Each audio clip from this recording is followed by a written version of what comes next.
Setiap perjalanan mengandung makna. Setiap makna dibangun dari kesungguhan dalam ikhtiar agar menjadi pribadi yang bermanfaat. Dan setiap ikhtiar adalah perwujudan atas penghambaan kepada Sang Khalik. Radio Kota Batik kembali mempersembahkan kisah-kisah teladan para pejalan sunyi yang berupaya menghayati kehidupan dalam Rihlah Sang Cendekia.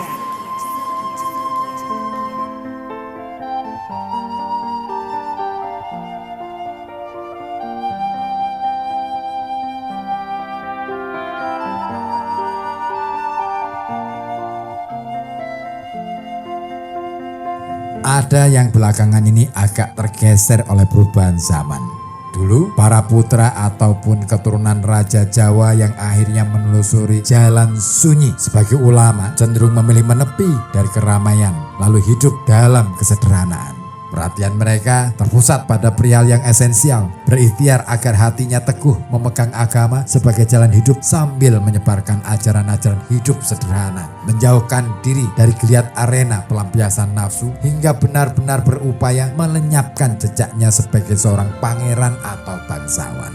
Langkah itu dilakukan sebagai cara mereka agar bisa lebih dekat dengan rakyat. Sebab saat mereka masih menyandang gelar-gelar kebangsawanan, mereka akan sulit berdekatan dengan rakyat.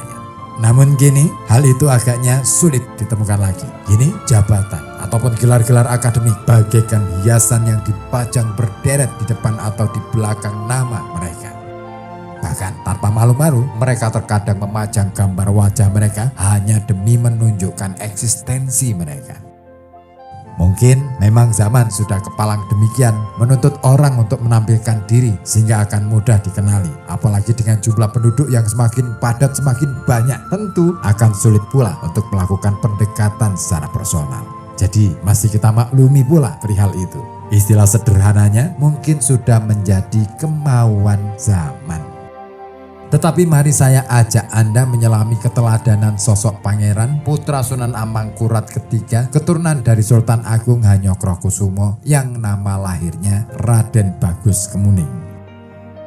Beliau adalah salah seorang teladan yang tidak sembarang. Untuk mendalami Islam, pangeran yang satu ini memilih menepi dari kehidupan istana. Pilihan itu dilakukan secara sadar sebagai ikhtiarnya untuk menyelami jalan spiritualnya. Memang tidak sedikit dari para pangeran yang akhirnya memilih jalan sunyi meninggalkan istana. Lalu mengapa sosok Raden Bagus Kemuning menarik untuk dibincangkan? Salah satunya karena kisah hidup beliau tak tercatat dalam sejarah dalam. Malah kisah hidupnya tercatat dalam catatan-catatan lain di luar istana. Hal itu sekaligus menegaskan bahwa sosok yang kemudian dikenal dengan Kiai Haji Raden Bagus Hasan Tuko ini lebih dekat dengan rakyat. Kedekatan itu nyaris sejalan dengan sosok yang didampinginya, yaitu putra dari Sri Sultan Hamengkubuwono III, Raden Mas Ontowiryo alias Pangeran Diponegoro. Di sisi pangeran yang memilih hengkang dari istana itu, kiai yang kini makamnya terletak di Dusun Senuko, Kelurahan Sidoagung, Godean, Sleman, banyak memberikan petua-petua bijak berkenaan dengan spiritualitas. Sebab tugas beliau sama dengan Kiai Mojo, yaitu sebagai penasihat spiritual sang pangeran.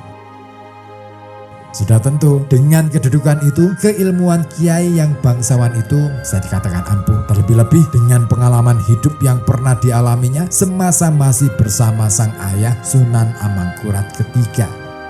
Seperti diketahui, sejak kongsi dagang Belanda VOC ikut campur urusan keraton, kisruh di keraton terus saja terjadi. Saat Sunan Mas, nama lain dari Sunan Amangkurat III naik tahta, menggantikan Sunan Amangkurat II, rupanya tak membuat bara api permusuhan di antara keluarga keraton memadam, malah memicu aksi pemberontakan yang dimotori oleh Pangeran Puger, adik dari Sunan Amangkurat II. Bahkan aksi itu sempat pula mendapatkan dukungan dari pihak VOC. Pangeran Puger dengan berani mengangkat dirinya sebagai Paku Buwono I.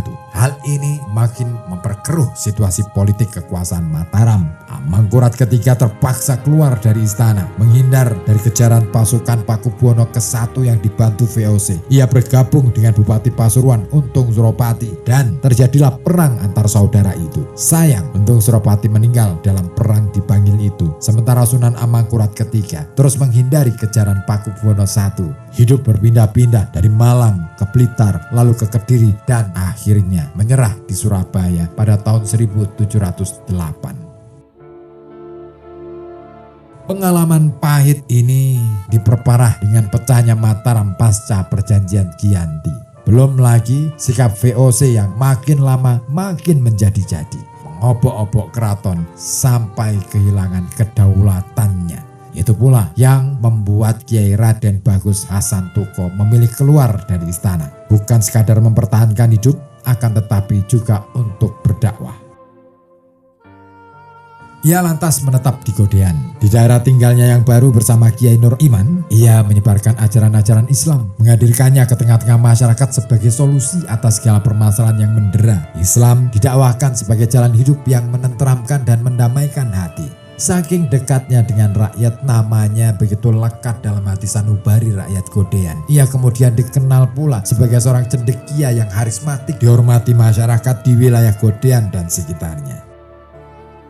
Salah satu tinggalan beliau adalah sebuah sendang atau mata air yang ada di desa Senuko, yang kemudian dikenal sebagai Sendang Hasan Tuko atau Sendang Bagusan. Pembangunan sendang dalam hal ini dapat dimaknai sebagai peralihan kehidupan masyarakat dari fase sebelumnya menuju ke fase berikutnya yang lebih baik. Dengan kata lain, sendang difungsikan sebagai simbol pensucian. Sendang juga dimaknai sebagai simbol upaya untuk melanggengkan kehidupan dan penyediaan air bersih. Bahkan menjadi semacam sarana pula untuk keperluan penyembuhan dari penyakit. Selain itu, sebagai simbol pula tentang bagaimana upaya kita untuk melestarikan alam.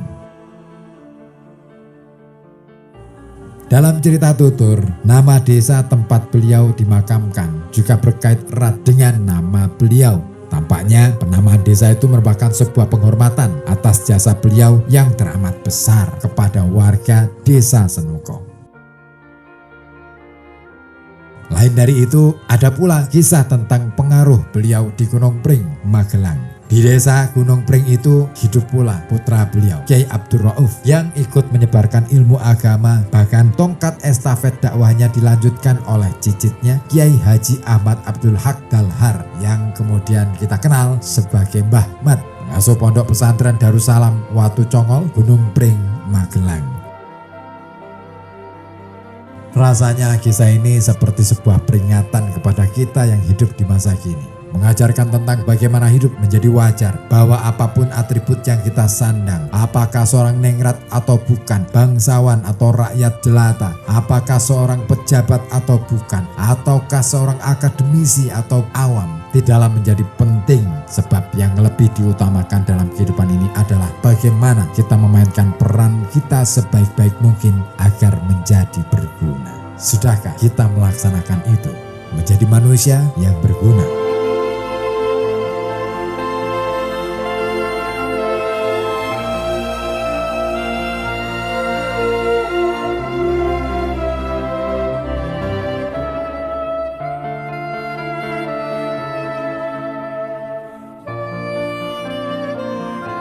Demikian Rihlasan Cendekia, persembahan Radio Kota Batik.